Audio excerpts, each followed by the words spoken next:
చైనాకి చెందినటువంటి ఒక గూఢచారి పక్షి మన కార్వార్ ప్రాంతంలో, కర్ణాటక తీర ప్రాంతం ఉంది కదా, ఆ కార్వార్ ప్రాంతంలో అరేబియా మహాసముద్రంలో మన కదంబ నేవీ అధికారులకి ఒక పక్షి అనుమానాస్పదంగా కనిపించడంతో ఆ పక్షిని పట్టుకున్నారు. దానికి GPS ట్రాకర్ అయితే అమర్చి ఉంది.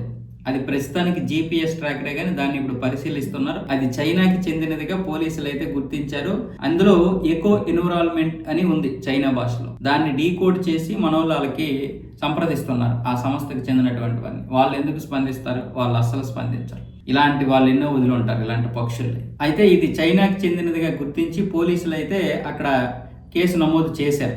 ఆ పక్షిని ఇప్పుడు ప్రస్తుతానికి భద్రంగా ఉంచారు. అలాగే మన నేవీ అధికారులు, మిగతా అధికారులందరికీ కూడా చెప్పారు. అయితే చైనాకి పక్షి అని లేదు, పురుగు అని లేదు, పాము అని లేదు. ప్రతి దాన్ని కూడా అది గూఢచారిగా వినియోగించుకుంటది. అదేనే కాదు, ప్రతి దేశం కూడా ఇలాంటివి చేస్తూ ఉంటాయి. కాకపోతే చైనా మాత్రం ఎప్పుడు భారత్ మీద, రష్యా మీద, దాన్ని నమ్మిన దేశాల్ని, నమ్మని దేశాల్ని అందరి మీద కూడా ఈ గూఢచర్యం చేస్తూనే ఉంటది.